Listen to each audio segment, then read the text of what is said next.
This is Optimal Living Daily, episode 340, an excerpt from the book Emergence, 7 Steps for Radical Life Change by Rydall, and I'm Justin Malik. I'll be your narrator for today, every day really if you're a regular listener. And if you do listen regularly, thank you for subscribing to the show and coming back to optimize your life every day with me. Today's actually a little different. I have a book excerpt I'm going to be reading to you. The author is Rydall. He has a super unique story, from being suicidal to being a monk to having a 7-figure global business. It's a really fascinating story, and his book Emergence hit number 1 on Amazon and Barnes & Noble for all books.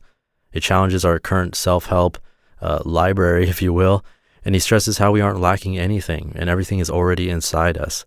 Really interesting and worth checking out.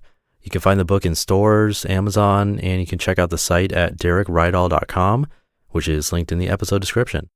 And with that preview out of the way, let's hear an excerpt from the book as we optimize your life.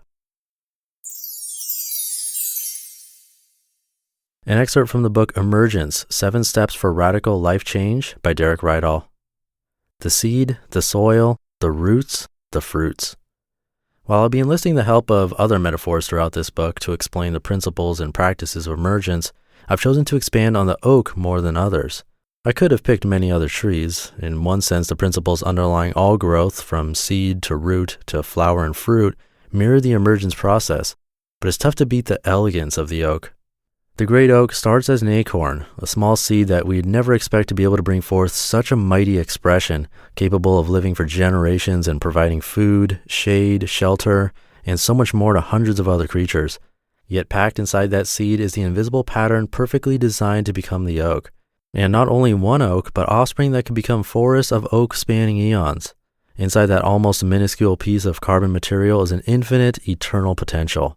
The same is true for you. Just as the acorn doesn't come here an empty shell and then set about making something of itself, neither were you designed for such a thing. The seed you started as already contained the material and mechanics of its fulfillment, and the fulfillment of everyone and everything that evolves from your life. Really think about the implications of that statement. Just as a single acorn contains endless forests, the seed of your being contains all the ideas, contributions, and impact your life will ever make, and the ripple effect your life has and will have on the world around you. All it takes is the right conditions for its emergence.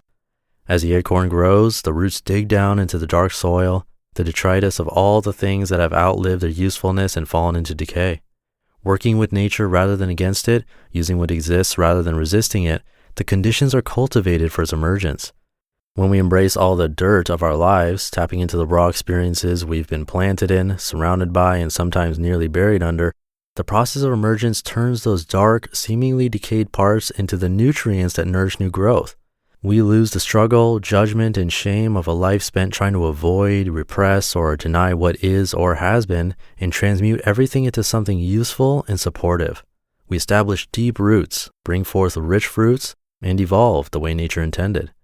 As the oak emerges, driving its roots deep and broad, its shoots rise up and out, reaching for the light. The deeper the roots go, the higher the branches can grow. The innate balance of nature understands that you can't have one without the other. If the tree strove for the light without grounding itself in the dark soil, it wouldn't be able to sustain its reach. A good drought would dry it out, a forest would burn it up, and a strong storm would topple it. Our human process of emergence is the same. When we ignore our roots and focus only on our reach, we lose our center of gravity and our source of sustenance. When we aren't grounded in a deeper place, in something that nourishes us beneath the surface of our busy lives, we become easily parched, burned out, and knocked down by the winds of change. But when we find our natural balance through the emergence process, we're able to reach higher and wider than our little acorn self had ever imagined, and often faster than expected. Just as the sapling has flushes, sudden growth spurts, sometimes several in a season, we too are capable of taking quantum leaps mentally, physically, spiritually, creatively, and in every other area of our life. The more rooted we are in the soil of our soul, the more connected we are with the seed of our true nature. And the more congruent we are between the two, the greater heights our life can scale. Finally, the oak matures, providing shade and shelter and seeding the world with new acorns that become new trees.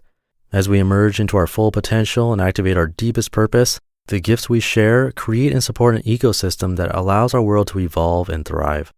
This is the realization of the oak. It happens every time an acorn is allowed to emerge as nature had intended.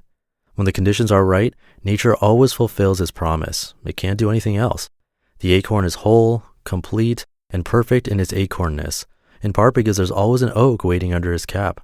Not a pine tree, not an apple tree, but an oak tree every time. We know this to be true. We know it'd be foolish to believe that the acorn should become something else. We would never expect that an acorn, no matter how much pine tree training it went through, would ever become a Christmas tree. And we wouldn't want it to. Everything fulfills its function, which in turn supports everything else in an ever-expanding, self-sustaining system. This is also our realization as humans if we are left to our natural course. Alas, we rarely have that luxury. The collective consciousness of separation, limitation, and self-preservation has created a false sense of self and a deep disconnect from the seed of our true nature. Rather than clearing away the debris that has gathered over the place we were planted and cultivating the soil of our soul, we have become lost in an attempt to become something other than what we truly are. Fortunately, the metaphor of the oak, of any natural growing thing, holds true. As the acorn and its oakhood are perfect ideas that will always emerge when the conditions are right, so too will you. Please let that sink in. This is not just more new age gobbledygook, a feel-good affirmation, or an interesting theory. This is universal truth. There really is an underlying order we can lean on, depend on, and trust. We see it every day in nature all around us. It's an order that doesn't require us to make it happen, but as Michael Bernard Beckwith says, to make it welcome. The process of emergence brings you back to this solid ground upon which your life can finally blossom into its full potential. You just listened to an excerpt from the book titled Emergence, 7 Steps for Radical Life Change by Derek Rydall.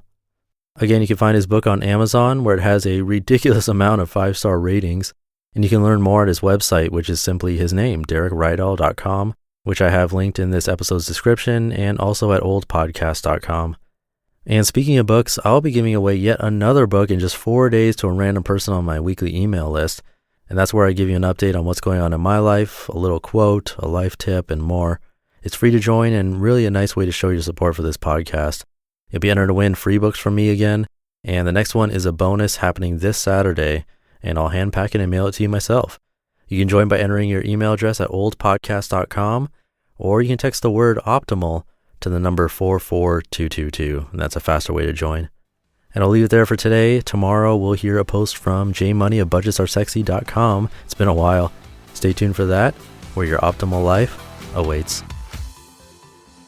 Hey, this is Dan from the Optimal Finance Daily podcast, which is a lot like this show, except more focused on personal finance. Justin handpicks the best posts he can find from blogs and authors like Ramit Sethi, Mr. Money Mustache, and more, and I read them to you 5 days a week. So if you enjoy this podcast, come on over and subscribe to Optimal Finance Daily too. And together, we'll optimize your financial life. You've been listening to Optimal Living Daily. Be sure to hit the subscribe button to stay up to date on each new episode and head to oldpodcast.com. That's OLDpodcast.com for a free gift as well as more actionable tips and resources to help you maximize your potential. Thanks for joining us, and remember, your optimal life awaits.